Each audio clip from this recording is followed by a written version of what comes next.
brainstorming and sharing ideas is the funnest part of the creative process, we decided to skip the boring part of actually making stuff and just do the fun part. I'm your host, Tom Wolma. I'm Michael Cesaro. Jason Fallon-Myers. Hello, gentlemen. My name is Jaden. This is by the way. Creativity Wasted. I was thinking about text messaging and why people don't like to do phone calls. And I always thought that was weird. But over time, I sort of got used to texting. I got annoyed when I get a phone call. And I had thought that, well, the thing with texting, the convenience of it is that people don't have to stop what they're doing to get a text. They can wait. And so that's why people like to text. And I thought, well, the waiting is the convenient part of it. So I always thought, well, why don't people leave like voice messages? And that would be as good as a text message because people can get the voice message whenever they want. Until recently, there's a showrunner in Detroit area who will remain nameless. I don't know if you've had him leave you Facebook Messenger voice messages all the time. Yes.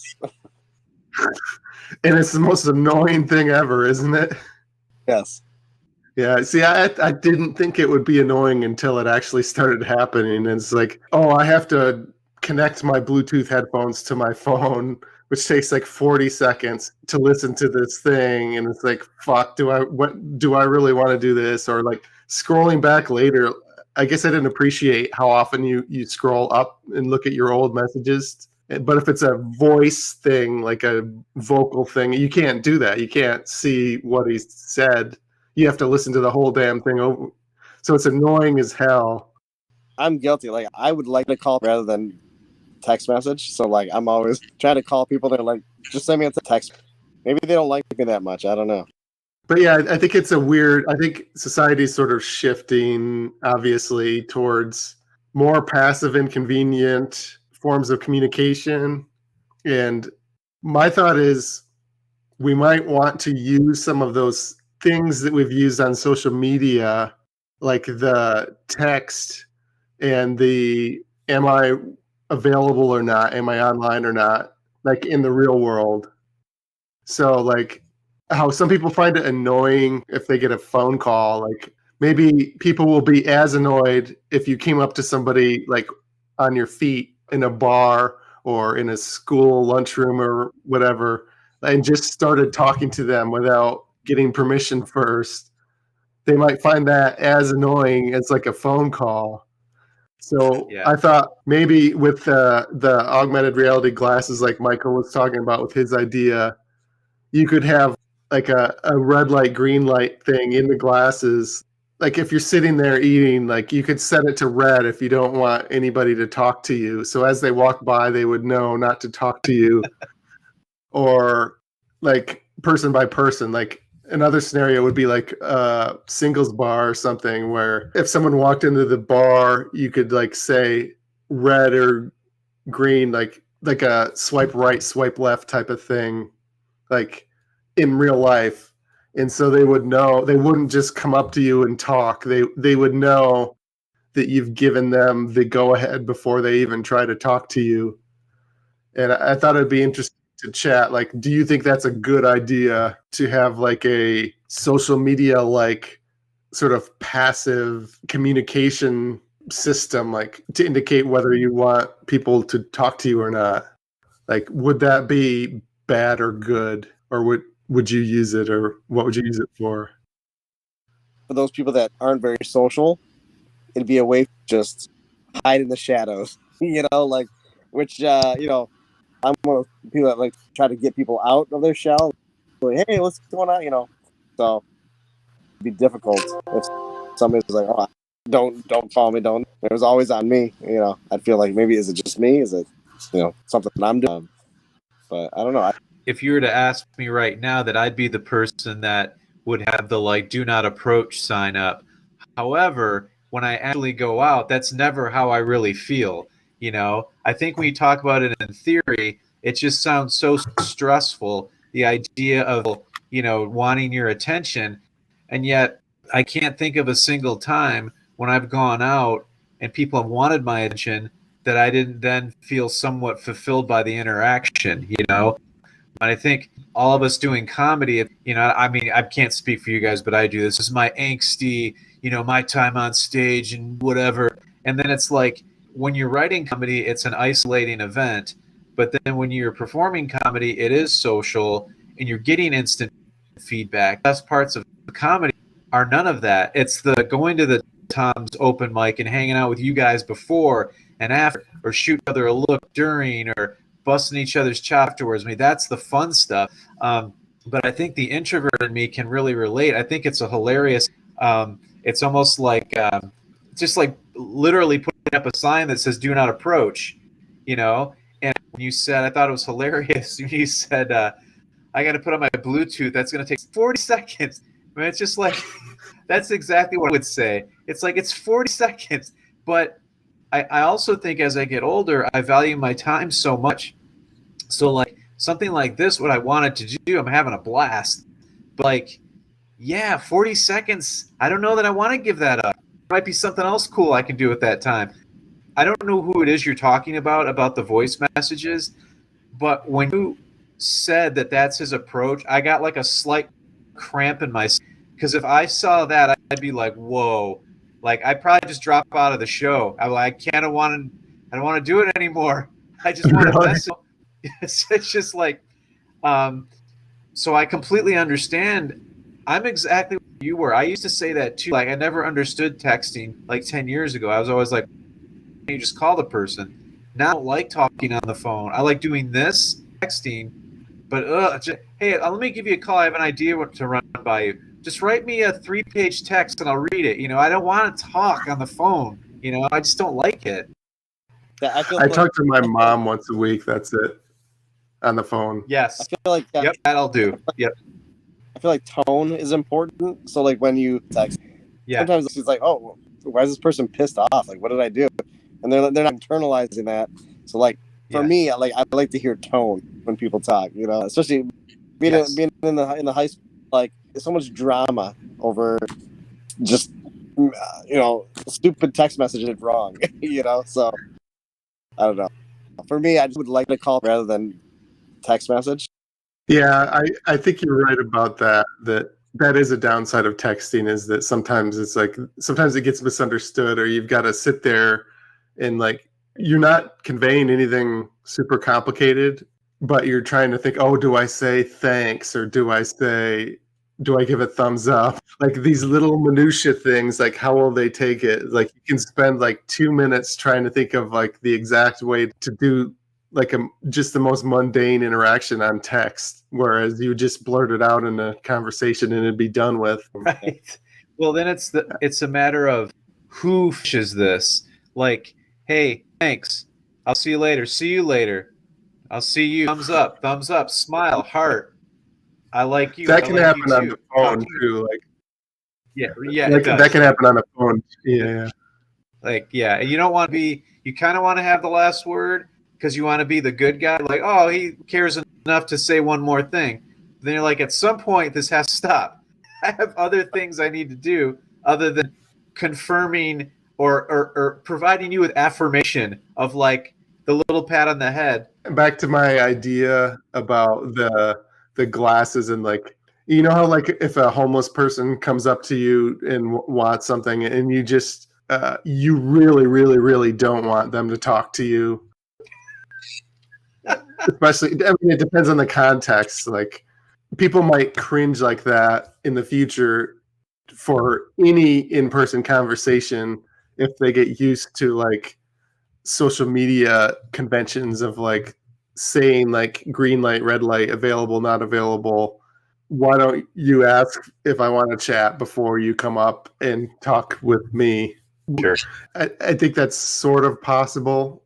Another thought I had is like, you think that, well, most of the time, if people had this indicator either in their glasses, I had an idea that maybe they could put it on an earring too for people who aren't wearing the glasses. Less interacting, because you might be at the lunchroom or the bar and say, oh, I don't want to chat with you, and you. But if you hot girl over there or hot guy over there, you can come chat with me. And you'd indicate that on your app with your glasses. So there might be less flirting and less interaction if people are shutting people down before they even try in that situation. Right. But in other situations, there might be more socializing. Like 90% of people shopping for groceries don't want to talk to anybody, any of the other shoppers. But there might be one or two that are like, hey, I'm lonely, like green light. You would normally never talk to somebody maybe next to you on the bus unless they had that green light there. So maybe like some situations now where we don't socialize normally with strangers, we might start doing that, or the people who would want to do that start doing that more. So it might be like a wash, just giving people more of what they want, whether it be socializing or not socializing. I'm picturing the whole time. Picturing what the whole time? I would go up and start talking to somebody who had a green light in their ear, and then I'm sorry, and then turn it red. You know, like, oops, sorry, but I forgot I had that on. Oh yeah. It's funny. Like, when did just social interaction become so complicated? I think, well, before we didn't have a choice. Now we have technology, and I can be selective as to who I interact with, and then all the problems that come from that, as Michael just referred to. For a minute, you're the person you want to talk to, and then in the middle of the conversation, you're like, this sucks. What did I get myself into? Flip it to red, and then the person's like, oh, guess we're done here, you know? You don't have to have any of those awkward ways to end conversations. Just be like, we're done. Okay, I'm out. And that would just abide by that, you know? It'd be rude, but it'd be funny. We've been in bars, right? There's always the one guy that, you know, they don't care red light, green light. They're just going to talk your ear off no matter what. Yeah. I think people, too, have gotten really bad at just social cues in general. And I had this recently, and this was with a friend, but it's just like, there's sort of one of those interactions where it's clearly set up to be brief, and then it just keeps going. And it's not that I don't want that person around. We've kind of done what we came here to do, and now we're just kind of like looking at each other, daring the other to finish it, but then both being afraid we're going to hurt the other's feelings. It's not going to hurt my feelings. I don't care, you know? But it's so awkward, and it feels so bad. I always think it's so funny. You ever have this when you're somewhere, you have an interaction with somebody, you say goodnight, and it's clearly done, and as you leave, you have to walk the same direction as that person, and then you're like, oh, here we are again. I hate that. I've been working on that joke for a while, but it's just like, it's so weird. Then you got to start, oh, let's do our goodbyes again. Like, nobody knows what to say, you know? It's so weird. And all of a sudden, it's like, it's just people, and it's probably people you know, but for some reason, the fact that the word awkward even exists means it's this big travesty, and it's really not that big of a deal, but we make it one, you know? Yeah. Maybe the whole earring thing could help people understand social cues better, because they're seeing the green light and they're seeing your facial expressions that you're conveying to them. And so it's a feedback mechanism for learning how to socialize. Which is weird because we that. So I don't know, would it make people dumber because they would just look for the light, or would it help them make them better at understanding social cues because it provides an instant feedback mechanism? I guess it would depend on how they were internally, if they were just being mentally lazy or if they were trying to understand. Like, I don't know. I mean, I've only dated through online dating. So I don't, if I went to a bar and some woman was like sending me signals, like nonverbal cues that she wanted me to come up and talk to her, I don't think I would know. Have they been sending me cues for years and I just never picked up on it, or not? You know, that's funny. That's a bit right there. That whole sort of like, what this entire time they've just been flashing neon red signs of "I want you," and you're like, agree. Well, I guess I better get home. Things to do. You're like, fuck. This light comes out, this app, and all of a sudden I'm getting all these greens, and I'm like, what the hell? Like, I could have been like a serial dater, like always with a woman, and just never knew it, you know? That's funny. I don't Could have know. been the next Funny Jeffrey if it's true. Could have been the next Jeffrey Dahmer. Is that what you're going to say? Isn't that how he started? Yeah. So I don't know if we have anything to add for my idea about indicator lights. Maybe you could have like a way to. My thought was like, what if you're an attractive woman and like men want to talk to you? So every time you walk by, you just see a sea of men pull out their phones and mark you green. You know, like everywhere. So your whole life is just seeing men pull the phones out of their pockets because that's all they do every time they see you is like green, green, green, green, just thousands of men like everywhere all the time. Like maybe you would have to go ahead. Oh, I was going to say that'd be quite the ego boost. Better they pull out the phone though. Like, let's start with the phone. They make you pull outside of your pocket later, but if it goes well, but if you're a gentleman, yeah, that's not on them behave. So yeah, you want to take it in steps.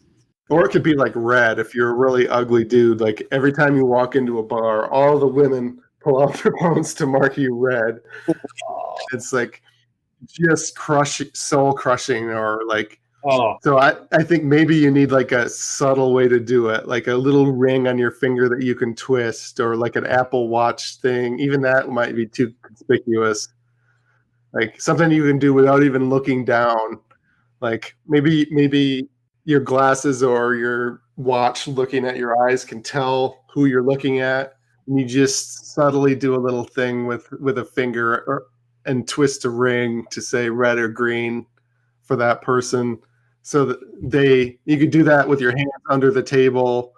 You could do that with one hand like this without even moving much. You could send a signal to somebody if you wanted them to come talk to you. yeah. For my son's birthday, right? So like, with the guns and the little vest thing.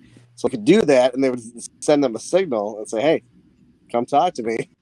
I don't think I heard everything you said there, but something about your kid and the sending the signal. Laser tag.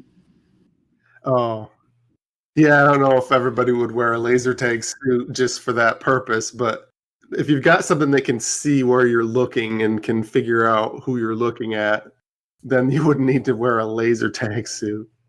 You might have to have it a little more elaborate too, like willing to chat might be one thing on your ear, and then like willing to flirt, like friends versus flirting versus telling the waiter that they can come by, or there might have to have like some sort of series of like different contexts of what does the light mean. That could be really interesting too, like different levels of engagement. Well, we can wrap up the podcast. Unfortunately, we have a lot of technical difficulties, but thanks for hanging in there to the Thanks end. for having me. Any shows or podcasts or anything that you guys want to plug? Featuring at Traverse City Comedy Club for Mike Jeter in a couple weeks. That's the next. My lovely wife Amanda will be the host. Yeah, I got the Comedy Castle round 2 of Detroit to LA 22nd. So I'm doing a contest in Portage in December, Presidential Brewing Company.